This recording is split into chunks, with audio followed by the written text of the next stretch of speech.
Welcome to Hello Plant City. I'm Arlie Smoot. And I'm Adrian Smood. Our aim is to create a stronger plant city by learning more about our neighbors in town. We'll talk with people, we'll hear stories, and we'll share ideas from all corners of the community.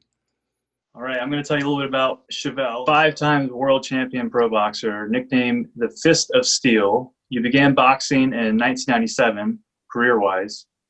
Top-ranked super welterweight in the U.S. and number 6 in the world. A Plant City native with a current record of 32 wins. Did we get that right? That sounds correct. All right. It is an impressive bio. Appreciate that. I know when you started, I've heard you mention before that when you were training, you were kind of ignored because it was a man's sport back then. What made you push through to prove them wrong? And my competitive spirit. Number one, my pride. When people tell me no, that you can't do it, this is not for you, it's not meant for you, that just drive me to show them, okay, yeah, you're wrong. I don't take being told no kindly at all. Like I said, I'm a very competitive person. And my pride, competitiveness and my pride, those two, they can be good and they can be bad. I think you've done a good job. Have you gone back to that original trainer? Oh, yeah, he's worked with me as a pro, and he tells everyone, it's the baddest female on the planet. That girl, she bad, she this, she that, So Awesome. What's your most memorable fight? my first one. I trained, I think, for a year, maybe a year and a half before I turned pro. And what happened is that usually before you turn pro, you would enter into the amateur program. You'll fight a couple of amateur fights, and then you'll turn pro. Well, I never had an amateur background because I would go to the fights, but no one would ever fight me. When I first started boxing, I used to live in the gym lifting weights because I wanted to be a bodybuilder. So I was pretty big. I was pretty huge. And I guess my physicalness, I guess they intimidated people maybe. I don't know. I guess they intimidated people. I'm not sure, but no one would fight me. They would match me up. And, back when I first started boxing, it wasn't too many female boxers because it, was fairly new. So when I did go to the amateur shows and get matched up, they just wouldn't fight me. They're like, nah, I'm not fighting her, not fighting her, not fighting her. Or, nah, we're not ready for her. We're not ready for her. How are you not ready for me when I haven't had a fight yet? Like, Does that count as a forfeit win for you whenever they say, no? nah, not really. Not really. No. I mean, it's just nothing, honestly. So after a year and some month after that, I told my trainer, hey, listen, I'm ready. Let's just turn pro. And I did. Now you can't. You have to have at least 5 amateur fights before they allow you to turn pro. You have to have some type of experience. Okay. Yeah, I didn't have any experience. But my first fight was the most memorable. And the reason why is because when I got to the weigh-in, our contract was 147. I wasn't near 147. I think I was like 135 with wet clothes on. But I trained so hard. I was like, nah, I have to fight. I want to fight. So I weighed in with weights in my pockets to make the weights. And I made the weight 147. But the person I was fighting against, she stepped on the scale and she came in at 150, which was over the contract. And so the commissioner came into me and said, hey, what you want to do? I could either say, no, I'm not fighting, or I could have made her give me money from her purse, which is called a purse, like a paycheck. It's called a purse in boxing. And so I was like, whatever it may be, we're fighting. So we fought, and the first round, right out the gate, bing, I went straight forward. And 1, 2, 3, boom, knocked her out. 30 seconds. I think it was like a 30 seconds, 36 knockout, second knockout. Wow. And when she came to 2, now this is the catcher right here. When she came to, because they had to put the smelly salt. And she was like, yeah, she is too hard to be a girl. That's not a girl. So, and my hair, I mean, I have long hair now, long dreadlocks. And my hair wasn't as long at all.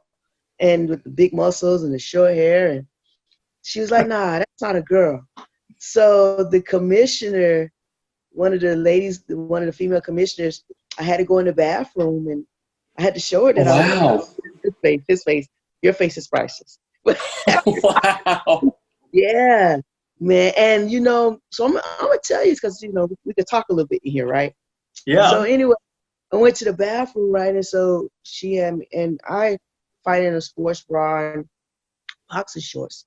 And so she was like, first the doctor was like, that's a female. What are you doing? Like, you're insulting my physician. Like, because we have to have like all type of blood tests. We have to go to the doctor and all this kind of stuff. And he was like, that's a female, and he was so upset about it. So the lady was like, when she's complaining, I'm sorry, we have to do this, And then about, I think something happened in tennis with this guy. He was pretending to be a woman or whatever the case may be, and blah, blah, blah. And it was happening during all that time. So I was like, I didn't care. Like, I felt good. I'm like, wow, that hard. You had just won, so. Like, I was like, that's a compliment. Like, wow, I hit that hard. I hit so hard, you got to go see if I'm a male or a female, really. Is that how you got your nickname? No. Yeah, Fist of Steel. That's it. Okay. That's it. My trainer started calling me Fist. And he's like, man, you hit hard at Fist of Steel. That's it. So I went in the bathroom and I took off my sports bra. And mind you, I used to lift weights all the time, right? And my bench press, like my max is 205. So my chest is like 0. It's like 0, all muscles like 0. And so I took it off and she was like, and I was like, I said, I said, okay. And I pulled her down. And I mean, I spread eagle like. And she was like, yep, you're a female. I said, okay, thank you. That's funny. So yeah, man. So I think I would forever. That's one of them. I have a couple, but I'll forever remember that moment. I can see why. You won that one so fast. Yeah. Did that help your family not be as concerned about you getting in the ring? I know if I were to get in the ring, my mom would be so incredibly worried about me. Listen. How do you deal with that? Man, listen. I can't think. I'm trying to remember. I have 32 wins. Out of all of my fights, I think my mom probably been to 4. When I first started boxing, she was against it. Oh my goodness, she was against it. And I mean, there's not too many mothers that have sons that like boxing. Just to think, my child's getting beat up in the head. This is how my mom thought. Look at your teeth, they're beautiful. Why would you even risk that? You're gonna be like Muhammad Ali, you're gonna go, and so she's like, and all through school I've been competitive. I've been an athlete, basketball, track and field. I even tried my hand at women professional football. I was a linebacker and a running back. I was great at it. But she was like, anything but boxing, anything but boxing. And so she would be afraid to come to my fights. She would watch them on tape, and she would act as if, while she's watching my fights, as if I was fighting live. She's screaming and jumping up, and I'm sitting right there like I'm right here, and she's screaming, hit him back. It's over the fight. I'm right here. So she supported me. So she finally got the nerves to come see my first fight. And I won, so she was super excited about it. So now I fight. She tells everybody in the whole wide world I'm fighting and make sure I got my tickets and this and this and this and that. That's awesome. Yeah. But my grandmother, every time tell her I have a fight, she gets so worried to the point that she has to go to the bathroom. But she's there. She's Oh, she right goes there. too? Yeah, she's right That's there. She awesome. was there for my first one. So, yeah, That's great that you have that support. yes. I mean, with anything, family, if you don't get family approval, you have to look past that and know what you're doing is right for you. And once they see that you're being successful in that, they'll jump on the bandwagon.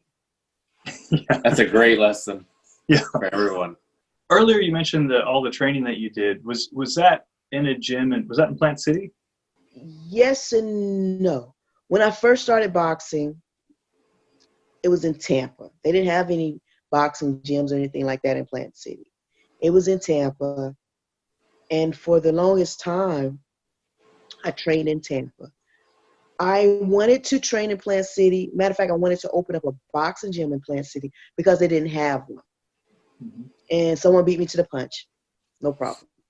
So now I do train in Plant City at the boxing gym with it's called Plant City Boxing Gym. It's on Hitchcock, and the trainer is Jose. Okay. I didn't know that was there. Yeah. It's right off of Alabama Street. Mm-hmm. It's on Okay. Nice. So you took 5 years off, right? Yes and no. Okay. Not purposely. I just could not get a fight, man. Like, Oh, I did not yeah, realize that's why. yes, no one would fight me. I mean, literally, I would get the excuse of I'm too old, which was dumb. That was just an excuse to not fight me. Or they just wasn't ready for me. I was too experienced because I have a lot of fights compared to a lot of female fighters. I had too many fights. I was too experienced. I got every excuse from the promoters. I cost too much. A lot of females was asking for a lot of money to fight me, so I cost too much. And they was not big time promoters, so they couldn't afford to put me on the card. Even the big time promoters I got, their female was not ready. I was too experienced. So I kept training. Now I did get discouraged. I'm like, you know what? I'm just gonna just retire, this and this and this and that. But it was something deep down in the inside of me was like, no, you're not done yet. Like my body wise, you're not done yet. I had a lot more to show as far as my skills. You're not done yet. So I just kept training. Every now and then, like I said, I'll get discouraged, because training takes a lot out of you, especially with boxing. And to be training almost for nothing, as it appeared, it seems, I'm just training for nothing because nothing was coming. But then finally, that door opened. That door opened. So I was ready for it. What match was that? Who's willing to do it after so long? And she was from Poland. She was from Poland, I think. And she was ranked number 10 in the world. Ranked number 10 in the world. And we fought. That was last year, as a matter of fact. And we fought twice. The first time I beat her. I beat her bad. And she, I think, 15 years younger than I. And so her trainer, they was like, oh, that was a fluke. I don't know how you think knots all over your face and your body was a fluke, but okay. They wanted to do it again. Okay, no problem. And we did it again 3 months later. Same results. This time, she had to go to the hospital. So, Wow. Oh. She was too stubborn to fall. But yeah, man. So, and that's what put me back up in the rankings, because before that fight, I won the WBA title before that fight. And so I was, boom, world champion, no fights for 5 years. So they kicked me out of the rankings, out of everything. It was like I didn't even exist. So those 2 fights with her put me back in the rankings. 6 in the world, I think 3 in the USA. So. Wow. And so you said she was Polish, and this sport has taken you all over the U.S. and Canada. and to Japan, and I think Denmark. Yeah. What's it like coming back to Plant City after seeing so much of the world? Well, honestly, I traveled before the boxing. My father, he was in the Army. He joined the Army, I think I was like 8. So I was born in Plant City. I was raised in Plant City. My whole family's from Plant City. So whenever I wasn't away with my mother and my father, I was here in Plant City with my grandmother. But I graduated from high school in Germany. I was in the band. So for band tour, we went to Holland. We went to Wales. I've been to Spain. This is all before boxing. So I've traveled a lot. And then with the boxing, of course, I've traveled a lot. I've lived all over the world. At one time, that's all I did was box. That was my job, boxing. I got paid to eat, sleep, train, and to fight. And then I moved to California. Well, California is super, super expensive. I think I fought like 5 times in California. And after the 5th time, I think for maybe like 2 years, I could not get a fight. And my savings and my money started dwindling. And so I was like, I need a job. So I moved back home. I came back to Florida. And that's how I came back. That's how I came back home. Like I said, I was in California. I moved back home. Came back home. And I think I got a couple of fights. Not here, home, abroad. And then the fight stopped again. And so, I'm here. That's the reason why I came back home, is because the fights was like no more. They stopped coming. So That is not something I would expect or guess out of success. You're basically saying because of success, your income was kind of cut off, which is not what we normally think of. Yeah, it's crazy, man. It's crazy. Like it's almost like working a job for 30 years and they come to you and say, "Hey, we're downsizing. We're gonna give you either or you have to find somewhere to go." What's next after boxing? Oh man. You know what I want to do? And hopefully the right person can hear this. I want to have my last fight in Plant City,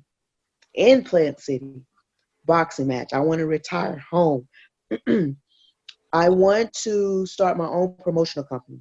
I'm already in the process of like getting my license and this and that. And I want to put on a show in Plant City at the Strawberry Festival. Where they have the concerts outside with the big stadium, right there. I want to put on a fight right there. And I just don't know who the right person to get in contact with. What I'm trying to do for the next week is to find out, because I really want to put on a show in next year, March. Okay. That's the goal. But outside of that, public speaking, man, that's what I want to do. I like to motivate, inspire people, public speaking, and like I said, also start my own promotional company. And I've also have started acting. Right now, everything is on hold right now until the world open back up. But I've done a couple of background here and there.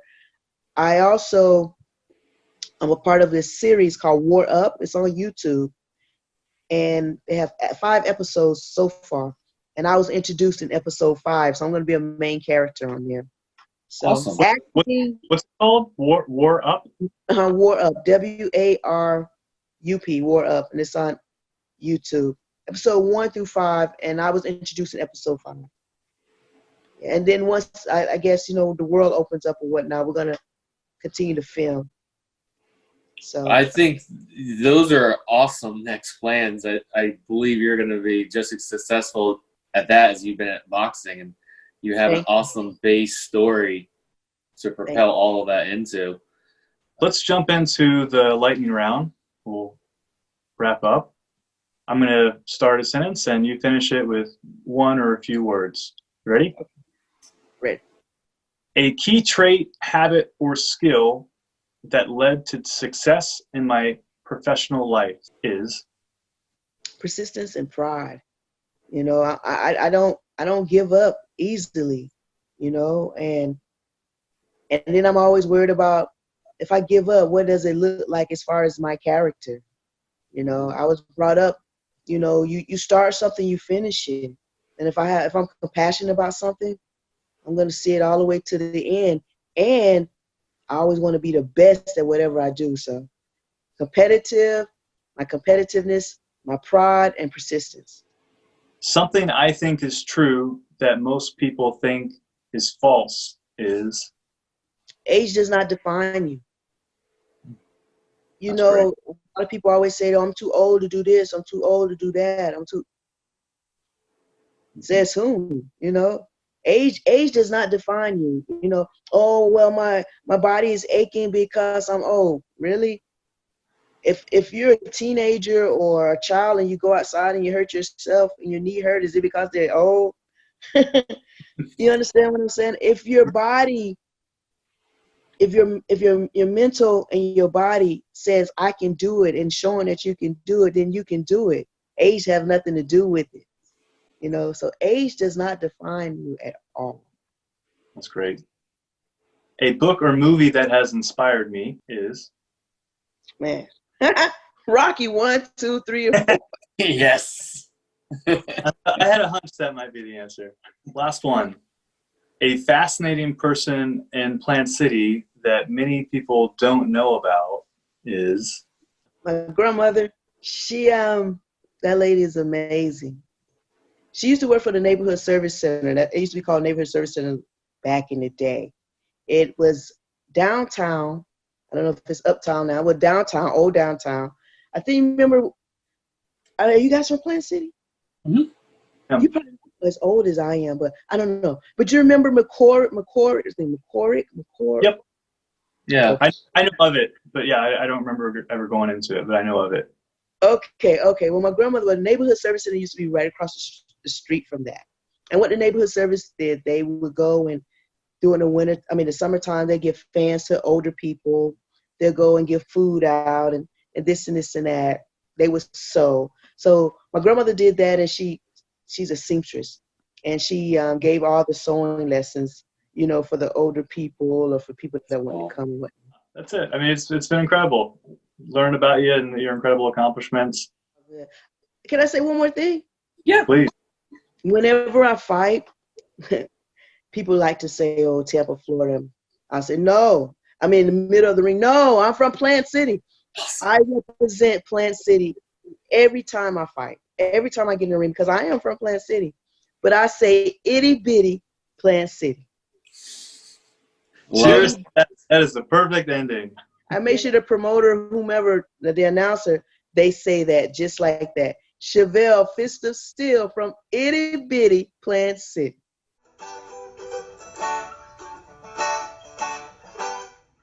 Thanks for listening. If you enjoy the podcast, share it with friends. If you have feedback, let us know. We're on Facebook at Hello Plant City. Email us, helloplantcity@gmail.com. The music is by the talented local duo, The Birthday Saps. Big thanks to Blake Lowry for editing and technical assistance. Thanks for listening, and have a great week.